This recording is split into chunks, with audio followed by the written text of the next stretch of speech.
tayo.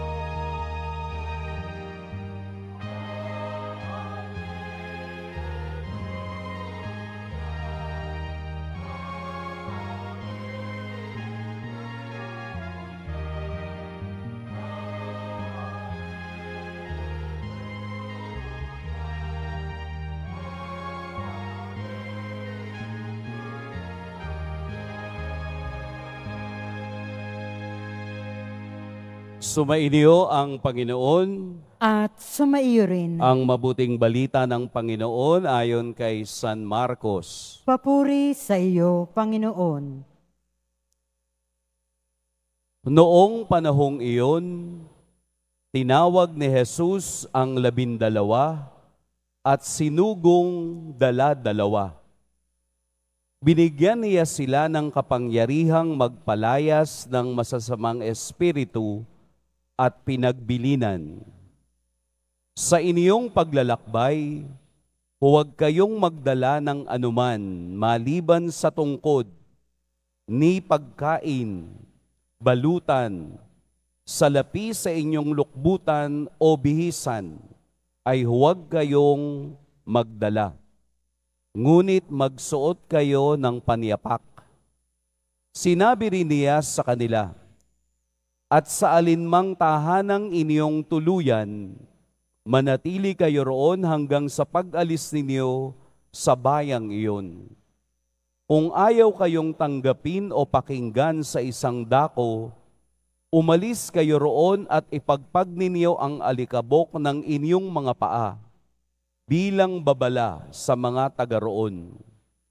Kaya't humayo ang 12 at nangaral sa mga tao na pagsisihan nila at talikdan ang kanilang mga kasalanan. Pinalayas nila ang maraming demonyo sa mga inaalihan nito. Pinahiran nila ng langis at pinagaling ang maraming may sakit. Mga kapatid, ang mabuting balita ng Panginoon. Pinupuri ka namin, Panginoong Hesukristo. Magsiupo ang lahat. Magandang tanghali po sa lahat. Atin pong purihin at dakilain ang ating Poong Jesus Nazareno. Mayroon pong pinagmulan ang ating ebanghelyo ngayon. Bakit ganun na lamang ang bilin ni Jesus sa kanilang 12? Una, ito po ay nanggaling sa karanasan ni Jesus noong siya ay nagpapahayag ng mabuting balita.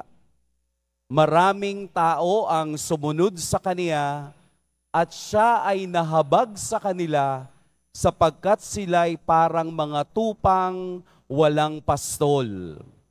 Sila'y mga lito at naluluya. Nakita ni Jesus ang pangangailangan ng mga taong ito at siya ay pumili ng 12 apostol. At ang 12 apostol na ito ang siyang nakasama ni Jesus at nakaranas ng kaniyang pagkadiyos, nakaranas ng kaniyang awa at nakaranas ng kaniyang kapangyarihan. Siguro nung naramdaman na ni Jesus na handa na ang 12, isinugo sila upang sila naman sa pangalan ni Jesus ay mangaral din, magpagaling ng mga may sakit at magpalayas ng masasamang espiritu. At ito nga ang nangyari. Isinugo ni Jesus, dala-dalawa ang mga alagad upang gawin ang lahat ng kaniyang ibinilin. Ang 12 ay tumugon sa tawag ni Jesus. Hindi na po bago ang pagtugon sa tawag ng Diyos. Kahit na po nung unang tipan, nung lumang tipan, tumatawag ang Diyos, gumagamit ang Diyos ng mga tao upang ipadama ang kaniyang presensya at ang kaniyang pag-ibig. Hindi natin makakalimutan kung papaanong tinawag si Abraham parang maging ama ng salit-saling lahi. Hindi rin natin makakalimutan kung papaanong tinawag si Moses sa nagbabagang puno. Si Moses ay binigyan niya ng kapangyarihang ipakilala siya sa mga Israelita. Hindi rin natin makakalimutan kung papaanong namuno si Aaron, si Jacob, si David, si Samuel, si Solomon, at ang iba't ibang propetang tinawag ng Diyos upang ipamalita ang kaligtasan at dakilang pag-ibig ng Diyos. Nang si Jesus sa ating gitna ay lumakad at nabuhay, siya ay pumili ng mga taong ito upang maging kasangkapan din ng pagmamahal ng Diyos. Ang 12 ito ay hindi naman sikat. Ang 12 ito ay mga ordinaryong mga tao ng kanilang panahon. Kalahati sa kanila siguro ay mga mangingisda at ang iba naman ay iba't iba ang profession, katulad ni San Mateo na isang tax collector.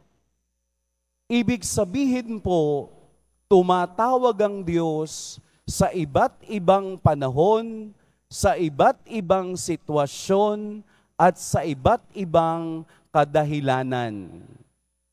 Meron nga pong kasabihan sa English, God does not justify the call.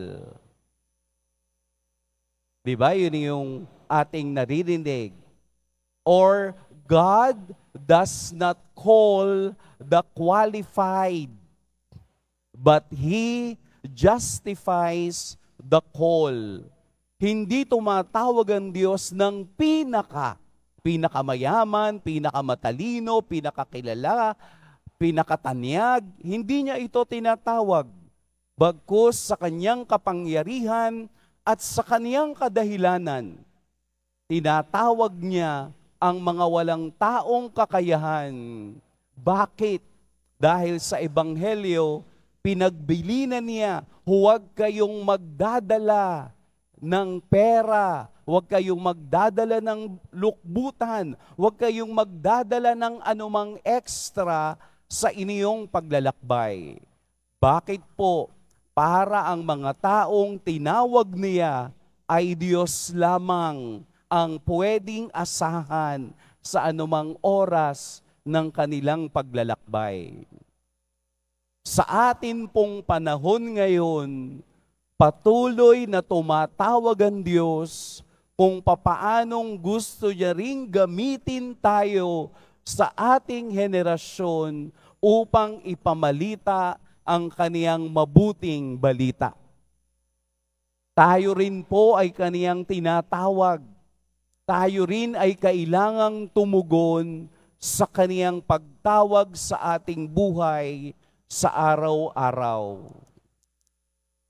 Tayo po ay parang mga kahoy na inuukit ng Diyos ayon sa kaniyang imaheng gustong mangyari. Kaya nga po ang iba sa atin ay nagiging tatay dahil ito ang ukit na ibinigay sa iyo ng Diyos. Ang iba ay nagiging nanay dahil ito ang ukit na gusto ng Diyos. Ang iba ay nagiging pari, ang iba ay nagiging madre. At yung iba naman hindi na nakakapag-asawa dahil ito ang ukit na iniiwan ng Diyos sa ating lahat. Para tayong mga paso, para tayong mga banga na hinuhulma ng Diyos ayon sa kaniyang kagustuhan. Ano ang pagkakatulad ng pag-ukit at paghulma? Sumasailalim sa kamay ng Diyos, sumasailalim sa kaniyang kumpas, sumasailalim sa kaniyang talino at sumasailalim sa kaniyang lakas. Kaya ang atin pong hulma ngayon, kung ano man ang ating nilalakbay, ay hulma ng pagsudod at pagtugon sa Diyos. At ito ang ating ibinabalik sa Kanya. Huwag nating masyadong baguhin yung hulma na ginawa ng Diyos. Baka hindi po tayo makilala pagdating sa langit. Hindi naman po masamang magpaganda. Self-love ang tawag doon. Kaya lang po, baka pag sa sobrang self-love, nakalimutan mo naman ang love God. Baka tayo na yung nagiging Diyos sa sarili natin. Kaya binibigyan tayo ng paalaala ng Diyos na ang bawat sitwasyon ng ating buhay ay paghulma sa pagtugod sa kaniyang tawag. Huwag po kayong magsisisi, huwag po kayong mahihiya kung kayo ay mapayat o maliit dahil yun ang hulma na ginawa ng Diyos. Huwag kayong mahihiya kung kayo ay, lumalaki. Isa lang ibig sabihin nun, marami kang pagkain at iyon ang hulma ng Diyos. Huwag po kayong mahihiya kung kayo ay nakakalbo na dahil yun ang hulma ng Diyos. Huwag din kayong mahihiya kung kayo ay namumuti na yung inyong mga buhok dahil ito ay tatak ng wisdom ng Diyos. Marami tayong dapat tingnan. Marami tayong dapat ipagpasalamat sa naghuhulma sa atin sa araw-araw. Sana po sa pagtugon natin sa Kanya, ang pagtugon na ito ay palaging nasa ilalim ng pagsunod sa kaniyang mga banal na utos at sa kaniyang mga salita. Hayaan nating tayo na hinulma ng Diyos ang maging kasangkapan upang makita sa atin ang pag-unawa at ang buhay na ibinibigay ng Diyos upang atin namang isalin sa iba katulad ng mga unang alagad.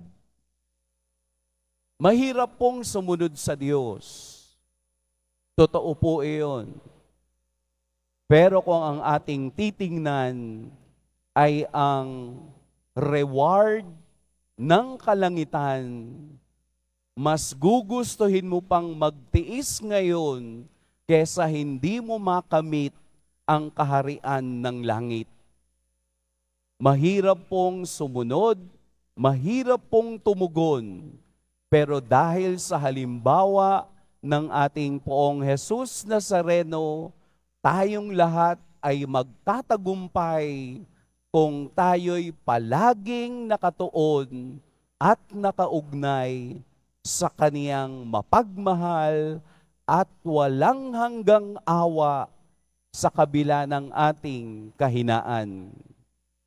Tumindig tayo ng malakas sa harapan ng Diyos at sabihin natin sa araw-araw, susunod po kami dahil ito ang iyong bilin. Magiging kasangkapan kami ng pag-ibig mo at awa upang madama naman ng iba ang kaparehong pag-ibig at awa na nagmumula sa iyong maamong mukha. Amen.